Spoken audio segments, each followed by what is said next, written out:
bonjour à tous. On va commencer avec vous, Séverine Bouvier. Bonjour. Bonjour. Alors, vous êtes directrice adjointe de l'URMA Mayenne. En quelques mots, 1500 alternants dans de nombreux secteurs, les officines, l'esthétique, la coiffure, l'alimentation, la mécanique agricole. Vous organisez des mobilités depuis longtemps, mais sur l'année 2023-2024, plutôt avancée, vous avez fait partir 300 jeunes. Vous êtes en train de faire partir, on va dire, sur l'année septembre, juin, juillet, 300 jeunes. C'est pour la plupart des groupes de classe pendant une semaine. Et c'est des mobilités, élément intéressant, et vous aurez l'occasion d'expliquer tout à l'heure, c'est des mobilités qui sont systématiques ou quasi systématiques sur les parcours de première année, sur les certifications BP, Bac Pro et BTM.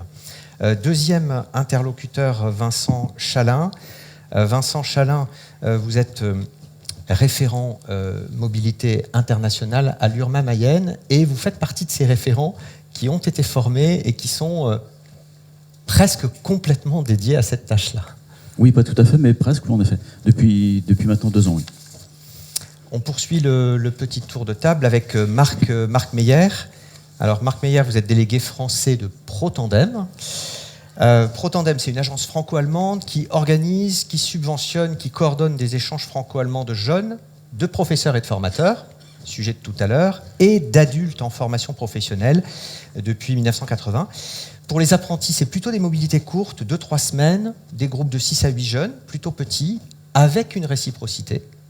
Et c'est ça l'une des spécificités, l'accueil de jeunes Allemands. On envoie des jeunes Français, les jeunes Allemands viennent ensuite, et vous avez organisé 150 mobilités l'année dernière. Et enfin, dernier interlocuteur, Jean-Yves Métain. Alors, vous êtes responsable du pôle éducation du réseau des maisons familiales et rurales de Bourgogne-Franche-Comté. Vous êtes en charge notamment de l'élaboration des mobilités dans le cadre des fonds Erasmus. 4500 apprenants, élèves, formation continue, actifs, et puis apprentis, à peu près 20% de votre réseau, m'avez-vous dit, sur des formations agriculture, paysage, service à la personne notamment, et vous organisez vous aussi de très nombreuses mobilités, environ 850-900. Particularité, vous avez monté un consortium qui organise des mobilités non seulement pour l'interne, les maisons familiales et rurales, mais aussi pour des partenaires externes. Et vous aurez l'occasion de nous expliquer ça. Et enfin, Pauline Stern, dernière interlocutrice. Bonjour Pauline. Vous êtes directrice du développement et du marketing d'Opco EP. On va voir avec vous quels sont les types de mobilités qui sont organisés par les CFA entre le collectif et l'individuel, et comment cet enjeu des partenariats il est appréhendé par les CFA. Et on se base toujours sur les entretiens menés par les conseillers d'Opco EP auprès d'un millier de CFA environ. Oui, bonjour à toutes et à tous. Donc oui, avant de parler vraiment des réseaux de partenariat, on voulait partager quelques chiffres avec vous. Si c'est possible d'afficher le slide, parce que je n'ai pas la télécommande. Voilà. Donc pour caractériser un petit peu les mobilités que finance l'Opco EP, puisque c'est un petit peu particulier, sans exclure les mobilités longues, qui représentent 28%, je vois d'ici, des mobilités. On est quand même sur quasiment 2 mobilités sur 3 qui sont des mobilités courtes. Donc c'est assez spécifique. Et puis quand les CFA prévoient d'organiser des mobilités, elles le prévoient sur un format plutôt collectif. Alors vous me direz, ça va peut-être ensemble. En tout cas, ça nous donne des caractéristiques un peu particulières, des mobilités courtes et collectives, et j'ajouterais même plutôt européennes, pour le champ d'activité de l'Opco EP. Encore une fois, sans exclure les mobilités longues, mais on l'a vu, l'idée c'est de cranter aussi, d'avoir plusieurs niveaux de mobilité. Merci Pauline. Alors on va voir comment, dès lors, par rapport à ces mobilités, quelles sont les pratiques qui sont mises en place par les différents partenaires. Un dernier élément, oui. Dans ces entretiens auprès des CFA, il y avait cette question du partenariat qui apparaissait à la fois comme un frein pour ceux qui ont du mal et comme un levier pour ceux qui ont construit un réseau. Lors de ces entretiens, ça apparaît assez clairement. Les CFA nous ont cité la question des partenaires à l'étranger comme vraiment le facteur clé principal, même si ce n'est pas le seul. Et plusieurs ont été déjà évoqués dans ces tables rondes. Donc vraiment le réseau, et je pense que la table ronde précédente a déjà un petit peu introduit le sujet, c'est un sujet qui se travaille et c'est un sujet de longue haleine.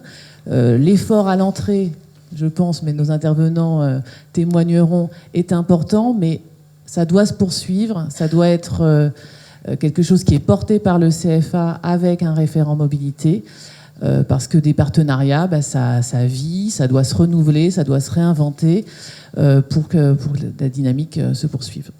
Il y a une question d'ailleurs sur les chiffres indiqués. Parle-t-il uniquement de mobilité infra-bac ? Non, c'est toutes les mobilités qui étaient concernées dans ces entretiens, même si majoritairement vous avez... Parmi ces entretiens, donc l'OPCO-EP travaille avec plus de 3000 CFA, mais les 1000 CFA, c'est ceux avec lesquels on a un nombre quand même significatif de contrats d'apprentissage, donc forcément qui représentent la grande majorité des métiers aussi des secteurs du champ d'activité de l'OPCO-EP. Donc dans ces secteurs, il y a certes un grand nombre de mobilités, de niveaux, infra-bac, bac, voire BTS. C'est quand même 80% des apprentis qui préparent ce type de diplôme. Mais on a aussi des diplômes de niveau supérieur. Donc voilà, là, les CFA peuvent préparer à tout type de diplôme. Alors, on va voir comment vous construisez les uns les autres ces partenariats. On va commencer avec vous, Séverine Bouvier, pour nouer justement des contacts à l'étranger. Il y a à la fois beaucoup d'appels téléphoniques et beaucoup de déplacements. Et on a commencé à le voir tout à l'heure, des déplacements aussi des personnels, et d'ailleurs pas que des formateurs, des dirigeants, des personnels parfois administratifs. Et ça, c'est un point clé pour nouer ces contacts. Tout à fait. Donc, comme vous l'avez dit, nous, on systématise en fait la mobilité pour tous les jeunes sur un niveau 4. Donc, on programme dès juin, tous les deux, le planning et est identifié dans le calendrier d'alternance la semaine de mobilité, voire plus. Mais au moins une semaine de mobilité pour tous ces niveaux 4. Et dès septembre, on va faire des appels à candidature auprès de l'ensemble du personnel. Cette année, pour accompagner nos 300 apprentis, c'est 50 personnes qu'il va falloir mobiliser pour accompagner. C'est l'équivalent d'un temps plein en nombre de jours de mobilité. 50 sur 120. 50 sur 120 salariés à l'Urma-Mayenne, oui. Oui. C'est l'équivalent d'un temps plein. C'est-à-dire qu'en plus du temps du référent mobilité, il faut aussi prendre en compte, on l'a dit tout à l'heure, le temps des accompagnants, parce que ça se fait pas tout seul. Et oui, il va falloir prendre du temps sur de la pédagogie, sur de l'administratif, etc. Ça, c'est la clé. Et en fait, on va avoir des personnes qui vont se déplacer donc, en tant qu'accompagnateurs, qui vont en profiter pour créer du lien avec les partenaires sur place. Ça a été mon cas le mois dernier au Danemark, tout simplement, en accompagnant un groupe. J'en ai profité pour visiter la structure, discuter avec de la direction, des personnes comme ça. Et finalement, il y a 4 enseignants qui, à la fin de mon séjour, m'ont dit nous, on va venir vous voir, on va venir en France, on va venir voir comment vous travaillez. Et comme ça, on va pouvoir créer une réciprocité et créer des nouveaux partenariats l'année prochaine.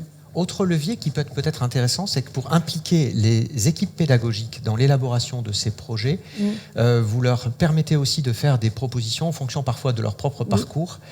Et vous avez d'ailleurs quelques exemples à citer d'enseignants, de formateurs qui ont pu générer ou qui sont en train de construire des projets de mobilité.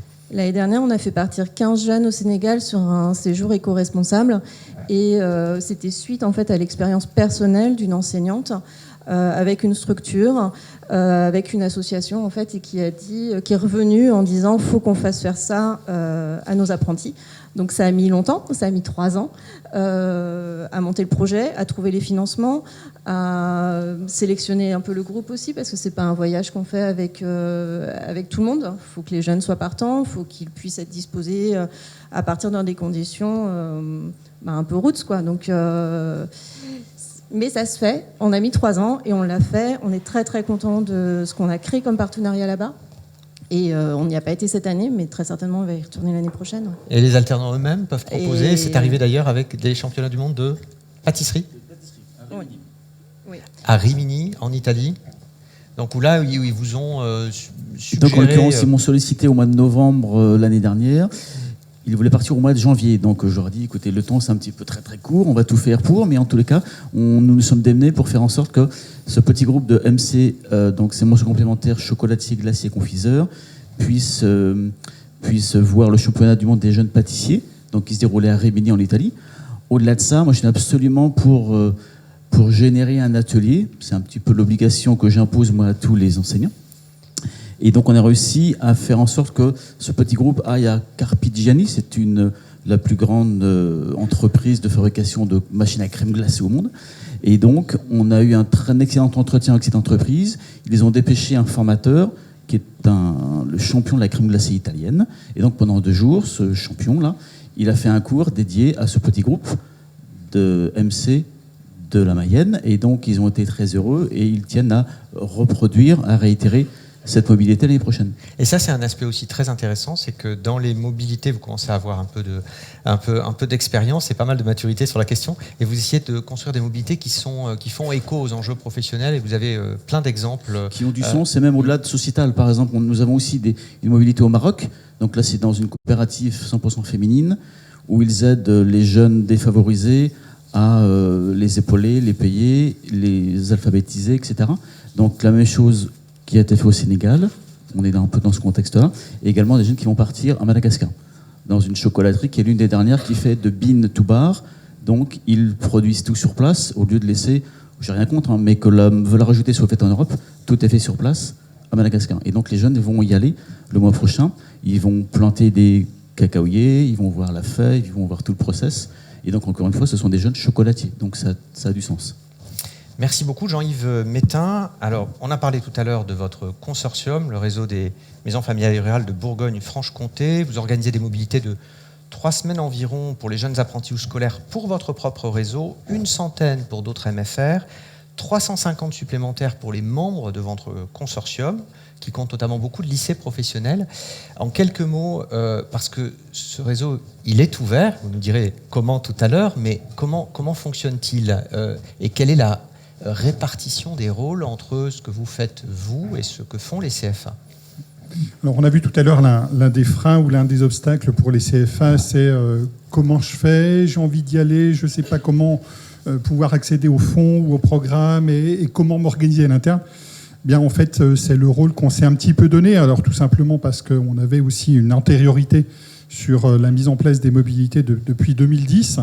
Et puis, on a eu l'opportunité de pouvoir ouvrir le consortium en 2017. Et donc, notre travail, c'est vraiment d'aider les établissements et des CFA. On en a 4, alors en dehors des CFA MFR, hein, on a 4 CFA externes qui souhaitaient démarrer de la mobilité et qu'on a du coup accompagné vraiment en proximité. Et ils utilisent désormais les fonds Erasmus par l'intermédiaire du consortium.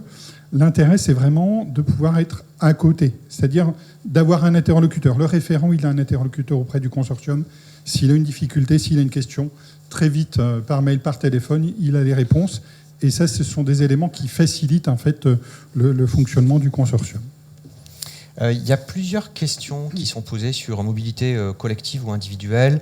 Est-il plus facile d'organiser un échange avec un groupe que pour un alternant isolé? Une interlocutrice nous dit « Je suis référente mobilité depuis novembre 2023 et jusque-là, je pensais que c'était que pour des mobilités individuelles. Le collectif, c'est quand même plus simple à organiser, mais peut-être que le coût d'entrée est un peu plus fort, c'est-à-dire qu'il faut peut-être au démarrage accepter de passer pas mal de temps, on peut le dire comme ça? C'est évident. Alors moi je dis souvent au CFA, en fait il faut amorcer la pompe. Hein. C'est un système où il faut beaucoup d'énergie généralement au début, d'autant plus qu'il va falloir trouver des partenaires. Donc c'est toute la question et l'enjeu. On les accompagne, on leur donne des pistes, etc. Donc pour nous, c'est quelque chose d'important. Et en fait, les modalités d'organisation, on a les deux dans le consortium. On a des établissements qui font partir des individus sur la base du volontariat. Et puis, à mon sens, et même pédagogiquement, il est beaucoup plus intéressant de proposer un projet à un ensemble d'apprentis, de jeunes. Il y a une dynamique. Ce qui fait que les jeunes qui sont des fois à la limite, j'y vais pas, je sais pas, voilà. Quand on est dans une dynamique collective, on sent qu'il y a une envie, allez, je me laisse faire, j'y vais, je me sens porté. Donc quelque chose est plutôt positif dans ce sens-là. Donc on va aller chercher plutôt les jeunes, de ce fait, qui peut-être n'auraient pas eu cette opportunité de faire une mobilité. Donc pour nous, c'est quelque chose d'important. Alors ça reste des mobilités individuelles, ils sont placés dans différentes entreprises, mais généralement, l'idée d'avoir un réseau de professionnels, alors on est plutôt professionnels ou d'organismes de formation dans un même secteur géographique, facilite en fait l'organisation logistique, pratique de la mobilité. Ouais, des groupes classes et plutôt des groupes complets, c'est encore plus simple. Ouais, alors parce que rarement ils sont complets. Il y a toujours quelques-uns qui, de toute façon, les parents freinent ou lui c'est pas possible, etc. Donc voilà. Et puis entre ceux qui avaient prévu de partir et qui à la dernière minute ne partent pas, ça c'est hélas les réalités du quotidien. Vous avez construit, élaboré un guide pas à pas pour les membres du consortium. Ce consortium, il est encore ouvert. Bon, il y a quelques prérequis, c'est-à-dire que vous pouvez, pour des CFA qui souhaiteraient se lancer et qui ne sauraient pas vraiment comment faire, et vous êtes d'ailleurs souvent sollicité. Alors, c'est quoi les prérequis pour éventuellement se rattacher à votre consortium ? Alors, il faut déjà, ça a été dit tout à l'heure, mais que ce soit une stratégie de l'établissement, qu'on ait vraiment un plan de développement stratégique à l'international.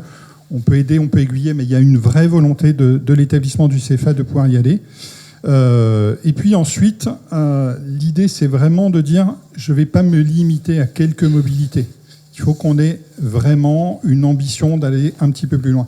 Et on a une petite règle, alors on est dans la recherche de partenaires, qui peut faire grincer des dents au début, mais on se limite au maximum à des contacts directs avec des entreprises européennes. Autrement dit, si on veut faire de la mobilité, il y a des organismes dits intermédiaires, c'est leur boulot, ils font du placement d'entreprise, etc. Pour nous, on dit, OK, si vous voulez démarrer, pourquoi pas ? Mais au bout de 2 ans, vous devez avoir des contacts directs. Est-ce qu'on externalise la relation en tant que CFA qu'on a avec une entreprise française ? Non, évidemment non. Donc pourquoi on le ferait à l'Europe ou au niveau européen ? Donc l'idée, c'est que si on veut développer vraiment de la mobilité, il faut qu'on ait des liens directs avec les entreprises. Et à chaque fois que ça se passe, qu'il y ait un projet pédagogique et une certaine maturité, parce que vous ne vous substituez pas, vous les accompagnez beaucoup sur tous les liens avec Erasmus notamment et les processus administratifs, et vous ne faites pas à leur place. Exactement. On les aide, on les accompagne, mais chacun son rôle. Alors, troisième focus avec Marc Meyer de ProTandem, donc l'agence franco-allemande, on a dit tout à l'heure 150 mobilités avec cette particularité de mobilité croisée. Et on a vu tout à l'heure à travers les témoignages que finalement, il n'y a pas beaucoup de mobilité en France vers l'étranger, 2-3% des apprentis. Alors il y en a encore moins dans l'autre sens, c'est-à-dire de CFA ou d'entreprises qui accueillent des jeunes étrangers. Votre postulat, c'est de justement partir sur ces mobilités croisées. Alors un mot peut-être sur le type de parcours et de réciprocité que vous organisez. Oui, alors ProTandem organise des mobilités qui se caractérisent par 3 éléments principaux. C'est des mobilités de groupe, donc pas de mobilité individuelle. 2, des mobilités, comme vous l'avez dit, qui reposent sur la réciprocité, c'est-à-dire que c'est ceux qui partent qui vont accueillir leurs hôtes et réciproquement. Et puis, c'est des mobilités qui se restreignent pour le programme ProTandem à l'Allemagne. Alors, ce qu'il faut savoir, on a beaucoup parlé de freins à la mobilité, de difficultés, de la nécessité de partir de la base. J'ai beaucoup aimé ça. Mais je crois que la mobilité, ça ne se décrète pas, ça s'organise. Il faut une volonté de quelqu'un à la base, et c'est des hommes ou des femmes qui vont avoir cette volonté dans un établissement, dans un CFA, pour promouvoir cette mobilité. Je crois que ça, c'est important de le savoir à la base. Alors nous proposons un type de mobilité qui s'étend sur 3 semaines et qui est vraiment une mobilité dans le domaine professionnel. Si je veux relater ces 3 semaines, il y a une première semaine qui est une semaine qu'on appelle Tandem, où nous fournissons au groupe qui part un professeur Tandem qui les accompagne sur place, et durant cette première semaine, ils sont en contact permanent, donc ils sont ensemble durant toute la première semaine avec leurs homologues allemands ou leurs homologues français dans l'autre sens. Ils apprennent à se connaître. On leur enseigne des rudiments de langue, mais il y a un programme de langue qui peut se faire avant. Et surtout, on définit des paires minimales qui vont après dans les entreprises allemandes ou les entreprises françaises avec leurs camarades français ou allemands. C'est-à-dire qu'il y a un jeune Allemand qui va accueillir un jeune Français ou une jeune Française et qui va l'emmener dans son entreprise pendant 15 jours où elle va travailler. C'est vraiment une relation de travail, ce n'est pas juste une découverte, et vice-versa. Selon le degré de connaissance des établissements partenaires qui organisent ça, on peut très bien envisager des relevés de compétences, des micro-certifications, comme une habilitation électrique par exemple, qui peut se faire, ou un CACES, des micro-CACES pour le côté allemand, c'est possible, en logistique, et plein d'autres choses qui peuvent se faire. Alors c'est très intéressant.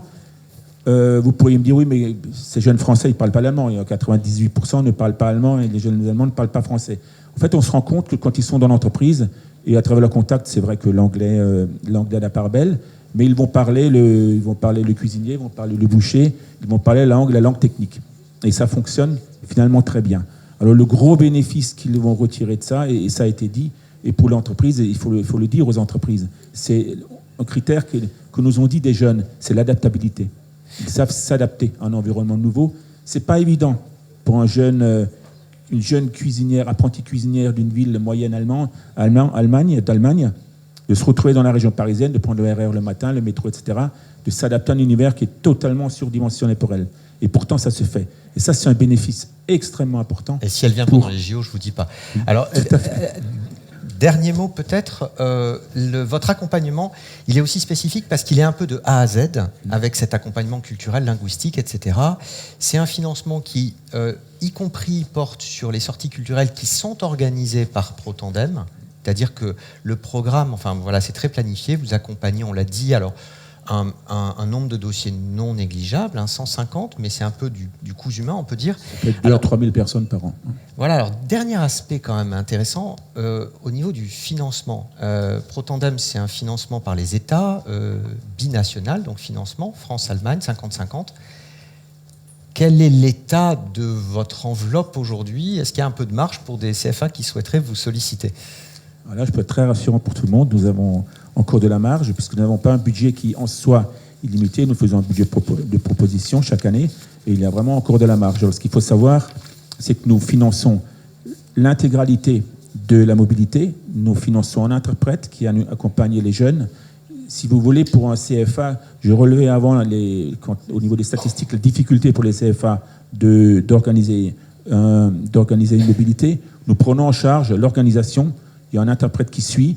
Nous avons une chargée de partenariat à ProTandem qui va trouver l'homologue allemand, l'organisme partenaire allemand, et nous organisons également une étude de dossier pour savoir quels sont les diplômes, quel est le diplôme qui va coller avec le côté allemand, parce qu'évidemment, il faut être sur le même champ de métier.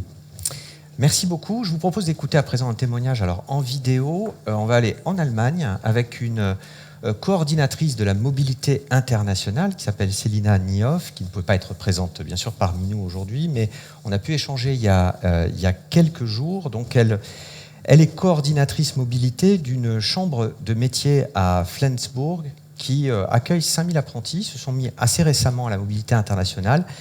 Ils en sont déjà à une 50aine d'apprentis qu'ils font partir vers un certain nombre de pays, et ils essayent justement de faire beaucoup plus de réciprocité et d'organiser davantage de mobilité croisée.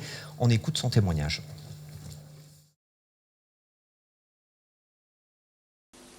Selina Niehoff, bonjour. Bonjour. Vous organisez des mobilités courtes de 2-3 semaines en moyenne pour une 50aine d'apprentis chaque année. Globalement, quelle est la perception des employeurs allemands par rapport à ces mobilités?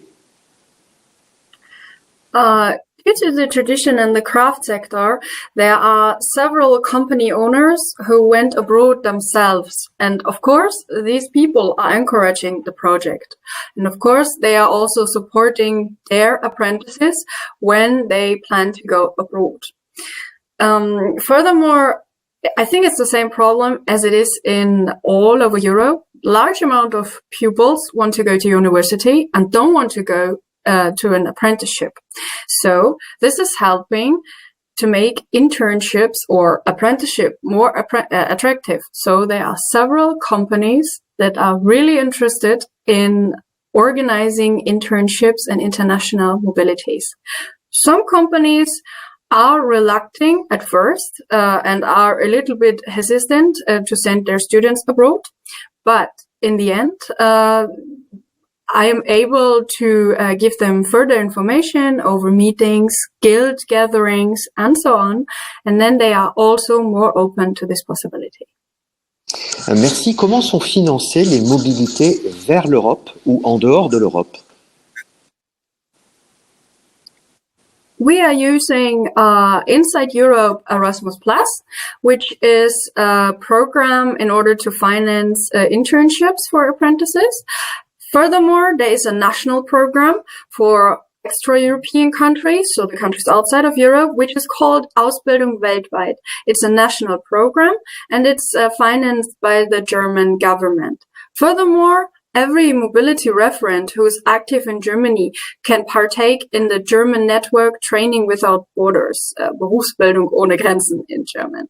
It's a network where every mobility referent can gather together, exchange partners, exchange colleges, and also discuss possibilities of further cooperation. This network is also financed by the German government. Vous organisez aussi des mobilités croisées, réciproques avec des pays comme la France, par exemple dans les métiers de la boulangerie-pâtisserie. Whenever a student plans to come to Germany from abroad, from my partner institutions, I help them in order to find an internship placement. I contact my network. I am discussing with my colleagues, other teachers, and then I give the information to my partner in France. In this April, for example, a group of students from the CMA in France will come to Flensburg, and also a bakery student. I was finding an internship position for her, where she will stay for 2 weeks. I organize the accommodation, and I will also support her on her first day in the company. So I will introduce her to her boss for the 2 weeks, and I will be there for her the whole time of her stay. Furthermore, we are also sending students and teachers abroad in terms of Erasmus Plus projects. So currently, the CMA is also hosting bakery students and teachers from Germany, from us, and they are taking practical bakery classes, they are visiting companies, and so on. Furthermore, we also do expert visits. Last year in November, we were able to welcome Mr. Marc Mouni, who is a very amazing French hairdressing master, and he was teaching our German hairdressing masters in Flensburg his techniques in the barber style. Merci beaucoup, Céline Agnoff.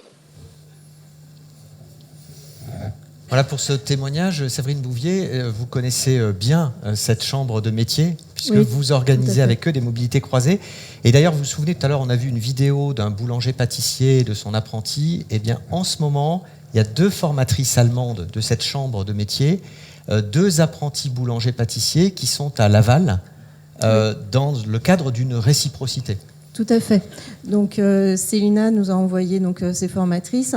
Quand elle parle de la jeune à qui elle a trouvé une entreprise à Flensburg, c'était Zoé qu'on voyait dans la vidéo tout à l'heure chez Vincent Chartier. Tout ça, c'est de la réciprocité. On a une classe à l'Urma-Mayenne qu'on appelle les SEA, Section européenne par apprentissage.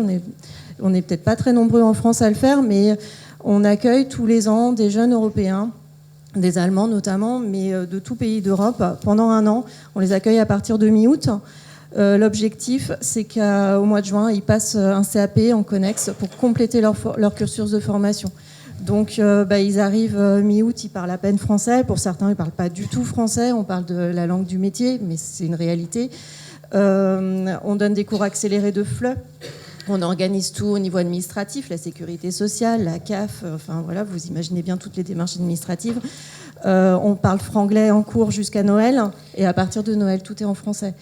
Et ça, c'est un lien aussi possible. C'est-à-dire que ces jeunes SEA vont donner envie à nos Français de partir. On voyait Vincent Chartier tout à l'heure qui accueille des Allemandes. L'année dernière, il a accueilli des Canadiennes. Et l'année prochaine, l'objectif en octobre, c'est de partir, d'avoir une délégation de l'URMA Mayenne qui partent au Canada, qui ont fait la réciprocité. Merci pour ce témoignage. Toute dernière question pour clôturer cette séquence. Jean-Yves Métain, il y a un participant qui demande est-ce qu'on a quelque part une liste de consortiums? Vous êtes a priori le plus gros en France, mais il y en a quelques autres? Alors non, on n'est pas le plus grand en France. Il y en a quelques autres tout aussi importants. Qui font autant oui, qui en font plus. Oui, effectivement. Voilà. Donc il y a une liste de consortiums. Alors il y a une liste des résultats en réalité sur la plateforme Mon Projet Erasmus. De ceux qui ont obtenu des financements. Donc on peut assez facilement trouver la liste des consortiums. Merci pour l'info pratique. On a également plein de questions sur le financement. Ça tombe bien, c'est la prochaine séquence. Merci à nos 5 intervenants.